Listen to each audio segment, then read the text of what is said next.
Welcome to the video lecture series on chemical process plant design and economics.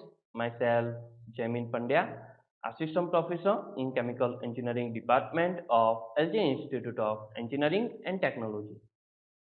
So let's continue with the chapter Cost Estimation.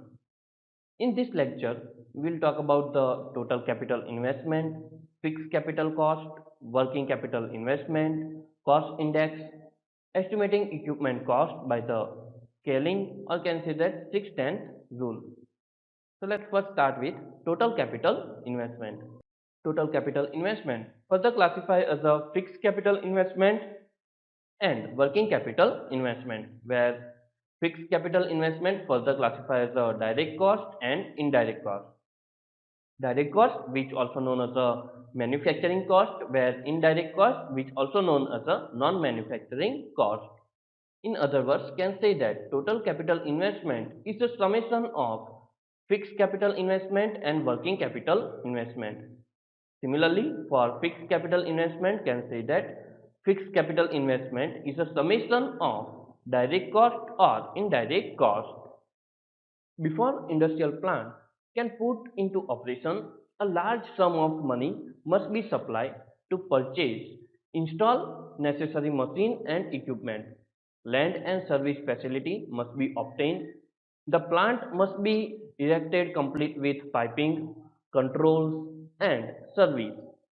In addition, it is necessary to have money available for the payment of expenses involved in plant operation. This capacity need to supply necessary manufacturing and plant facility is called fixed capital investment, while necessary for the operation of plant is termed as a working capital. The sum of fixed capital investment and working capital investment is known as the total capital investment, and the fixed capital portion may be further subdivided into manufacturing cost and non-manufacturing cost, or can say that direct cost or indirect cost. So now let's first talk about fixed capital investment. Fixed capital investment or manufacturing fixed capital investment represent capital necessary for the installation of process equipment with all auxiliary that need to be complete process operation. Expenses for the piping, instrumentation, insulation, foundation, site preparation are typical example of the include in manufacturing fixed capital investment. Fixed capital required for construction of overhead and for all plant components that are not directly related to the process operation is designed as a non-manufacturing fixed capital investment. This plant or this component include the land, processing building, administrative and other office, warehouse, laboratory, transportation, shipping and receiving facility, utility and waste disposal facility, shop and other permanent part of the plant. These all are considered in indirect cost. The construction overhead consists of field office and supervision expenses, home office, home office expenses, engineering expenses, other construction cost, contractor fee, contingency. In some case, construction overhead proportional between the manufacturing and non-manufacturing fixed capital investment.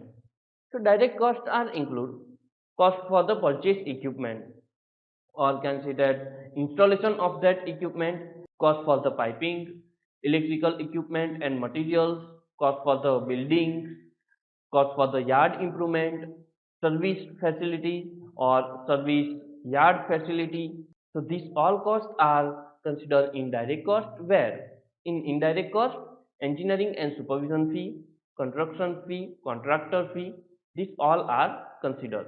Now let's talk about the working capital.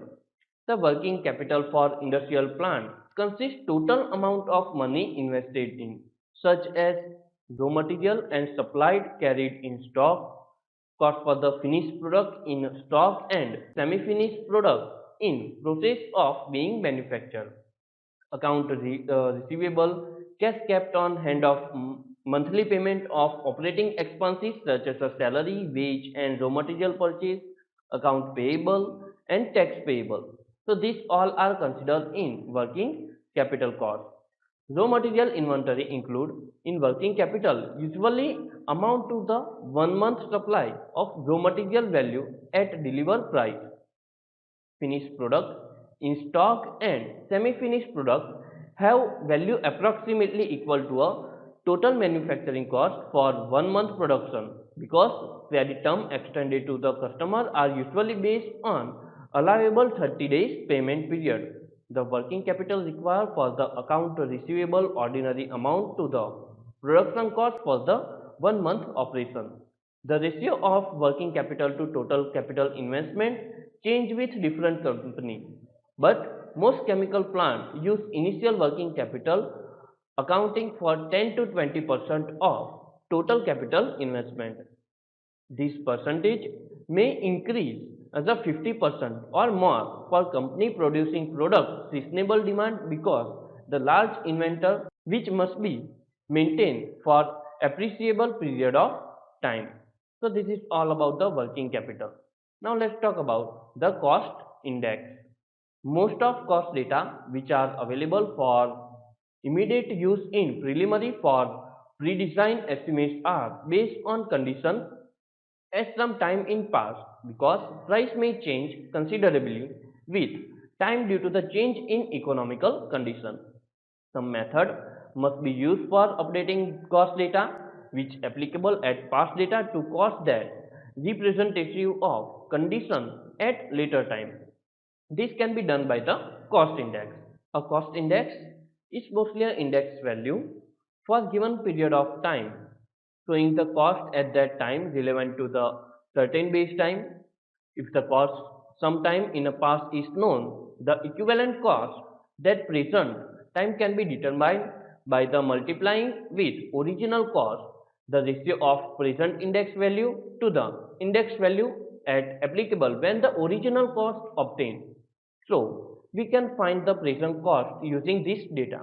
To find out the present cost, we have to multiply original cost with index value at present time divided by index value at original cost was obtained. Cost index can be used to general estimation, but no cost index take into account all factors such as a special technology advancement or local condition. The common index permit fairly accurate estimation if the time period involved is less than 10 years. Many different types of cost index are published regularly. Some of these can be used for estimating equipment, others apply especially for the labor, construction, material or other specialization field. The most common index are the Marshall and Swift All Industry and Process Equipment Index, the Engineering News Record Construction Index, the Marshall Swift, formerly known as the Marshall and Stevens Index. These equipment index are normally divided into two categories. The all industry equipment index is a simply arithmetic average of individual index of 47 different type of industry, commercial and housing equipment. The process industry equipment index is a weight average of 8 of these, with this weighting based on the total product value of various industries. The percentage used for weighting in typical year are follow the cement, chemical, clay product, glass, paint, paper and rubber. The Marshall and Swift index are based on index value of 100 of year from the 1926. This index take into the consideration the cost of machinery and major equipment plus cost of installation, fixture tool of office furniture and other minor equipment. All costs reported in text are based on Marshall and Swift. All industry index are reported for 1st January 1919 unless indication otherwise. So this is all about cost index. Now let's talk about the 6/10 rule or estimating equipment cost by the scaling. It is often necessary to estimate the cost of piece of equipment when no cost data are available for the particular size of operational capacity involved. Good result can be obtained by using logarithmic relationship known as a 6/10 factor rule. if new piece of equipment is similar to one of the another capacity for which cost data are available. According to the rule, if the cost of given unit at one capacity is known, the cost of other similar unit with x times the capacity of first approximately 0.6 times of the cost for initial unit. So equipment for the 6/10th rule or considered estimation of equipment cost that can be given by cost of equipment A is equal to cost of equipment B multiplied by capacity of equipment A divided by capacity of equipment B whole raised to 0.6 which is our power factor. That's why this method is known as the 6/10th rule. So this method is available for calculating cost for particular capacity equipment. The preceding equation indicates a log of capacity versus equipment cost for a given type of equipment should be straight line with slope of equal to 0.6. Present a plot of this sort of saline tube heat exchanger. However, the application of 6/10th rule of thumb for most purchased equipment is oversimplify of value cost concept of since actual of cost capacity factor which form less than 0.22 greater than 1 are shown in this figure. Because of this 0.6 factor should only base or only use in absence of other information is not available. In general, the cost capacity concept should not be used beyond the tenfold range of capacity. Care must be taken to make certain the two pieces of equipment are similar with regard to the type of construction, material of construction, temperature and pressure, operating range and other value or other property variable. So this is all about 6/10th rule and estimating equipment cost. I am completing my lecture here. Thank you.